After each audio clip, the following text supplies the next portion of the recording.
अस्सलामुअलैकुम वरहमतुल्लाह। दोस्तों, मुफ्ती सलमान अजहरी साहब के चाहने वालों के लिए एक बहुत बुरी खबर निकलकर सामने आ रही है। जी हां दोस्तों, मुफ्ती सलमान अजहरी साहब पर एक और नया केस दर्ज किया गया है जिसको पासा एक्ट कहा जाता है। आप लोगों को कहा गया था कि शाम तक जमानत की खबर मिलेंगी। मुफ्ती साहब को जमानत भी मिली, बेल भी मिल गई। तीसरे केस के अंदर उनको बेल भी मिल गई, लेकिन गुजरात सरकार ने उन पर पासा एक्ट लगाया है, पासा एक्ट जारी किया है। पासा एक्ट बहुत खतरनाक केस होता है और बताया जाता है इसमें 6 महीने तक कोई अदालत के अंदर सुनवाई भी नहीं होती और पासा एक्ट को खत्म करने के लिए सीधा सीधा हाईकोर्ट जाना पड़ता है। यानी कुल मिलाकर मुफ्ती साहब को और ज्यादा उलझाने की और ज्यादा परेशान करने की कोशिश की जा रही है। हमारे पासा एक्ट के बारे में हमारे इस भाई ने बहुत अच्छे तरीके से समझाया है कि मुफ्ती साहब पर अभी अभी जो एक नया केस दर्ज हुआ है वो किस तरीके से दर्ज हुआ है और पासा एक्ट किसको कहते हैं। इन भाई का वीडियो सुन लीजिए, जहां का इंसाफ इनका चैनल है, इसको भी सब्सक्राइब कर लीजिए। मुफ्ती सलमान अजहरी की परेशानी में मजीद इजाफा हो गया है। बता दें आपको कि जिस तरीके से सलमान अजहरी को एक के बाद दीगरे केसेस में जो है मुब्तला किया गया, अब जो है उन पर पासा एक्ट लगाया गया है। ये गुजरात का एक्ट है जिसे जो है एनएसए एक्ट की तरह ही देखा जाता है। बता दें आपको कि एनएसए एक्ट के तर्ज पर ही ये एक्ट बनाया गया था और ये एक्ट जो है जिला कलेक्टर ने, बड़ौदा के जिला कलेक्टर ने उन पर लगाया है। अब जो है इस एक्ट को हाई कोर्ट में चैलेंज किया जाएगा, उसके बाद ही मुफ्ती सलमान अजहरी की जमानत मुमकिन हो पाएगी।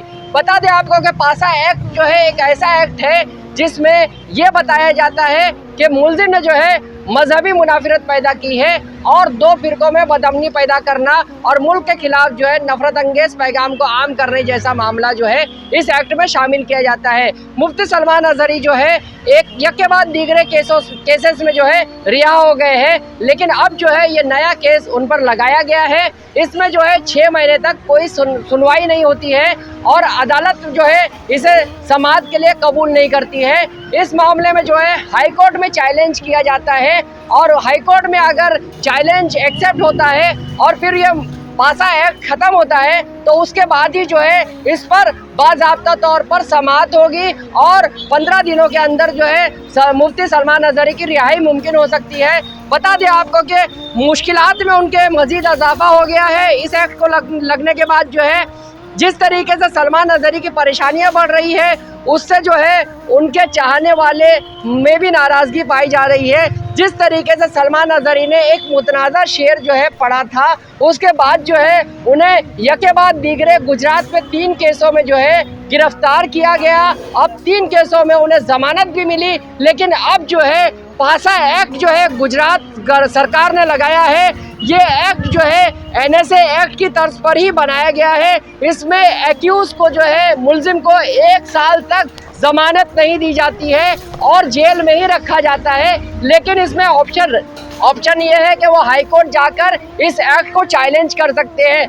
बता दें आपको कि जिस तरीके से मुफ्ती सलमान अजहरी ने न सिर्फ ये बयान दिया था जिसको सरकार ने नफरत अंगेज बयान करार दिया गुजरात की सरकार ने, और अब जो है उनकी रिहाई में मुश्किलात पैदा कर रही है। लेकिन बता दें आपको कि इसका जो है मामला ऐसा है इस एक्ट का कि ये एक्ट उस वक्त लगाया जाता है कि जिसमें जो है 3 से ज़ायद केस उस पर होते हैं और मुसलसल उसी तरह की सरगर्मी में अगर कोई मुलविस होता है तो उस पर ये एक्ट लगाया जाता है। लेकिन मुफ्ती सलमान अजहरी के केस में ये एक्ट जो है न सिर्फ ये कि चैलेंज कबूल हो सकता है उसमें और इस पर पैरवी भी की जा सकती है। ये लीगल टीम का कहना है कि जिस तरीके से एक्ट लगाया गया है उसमें जो है ये एक्ट जो है खत्म होने के इम्कानात रोशन है। जहां के इंसाफ की खास रिपोर्ट। दोस्तों, अपने वीडियो को सुन लिया, बहुत अफसोस हुआ क्योंकि हम पूरा दिन आज खुशी की खबर को लेकर बैठे थे। सुबह में हमको यह अपडेट मिला था कि मुफ्ती साहब की जमानत मंजूर हो चुकी है, शाम तक रिहाई हो जाएंगी, लेकिन पता नहीं मुफ्ती साहब को किसकी नजर लग गई और अल्लाह ताला उनके हासिदीन के शर से मुफ्ती साहब को बचाए कि शाम में आकर ये अपडेट मिला कि मुफ्ती साहब को बेल मिल चुकी है। यानी उन पर जो मोड़ासा के अंदर जो तीसरा केस दर्ज हुआ था उससे तो बेल मिल गई, उससे तो छुटकारा मिल गया, लेकिन फिर उन पर पासा एक्ट जारी हुआ। पासा एक्ट यानी गुजरात सरकार के हाथ में एक्ट होता है। यानी अगर किसी मुजरिम पर लगातार 3 केसेस होते हैं तो उस पर पासा एक्ट लगाया जाता है और पासा एक्ट बहुत खतरनाक होता है। 6 महीने तक जो है अदालत के अंदर सुनवाई भी नहीं होती बताया जाता है। अल्लाह ताला से दुआ करें, अल्लाह ताला मुफ्ती साहब की इस परेशानी को जल्द अज जल्द ख़त्म करे। बस हम दुआ ही कर सकते हैं, ये हमारे हाथ में कुछ नहीं है। ये सारी चीज़ें हो रही हैं, एक कोर्ट की तरफ से हो रही है। अल्लाह ताला इस मामले को जल्द अज जल्द सुलझाए। आप लोगों की क्या राय अब कमेंट के अंदर ज़रूर हमें बताएं, क्योंकि हम पल पल की अपडेट जो भी मुफ्ती साहब के ताल्लुक से खबरें निकल कर आ रही है वो आप तक हम पहुंचा रहे हैं। चैनल पर नए हो तो सब्सक्राइब ज़रूर कर लीजिए। अस्सलाम वालेकुम व रहमतुल्लाह।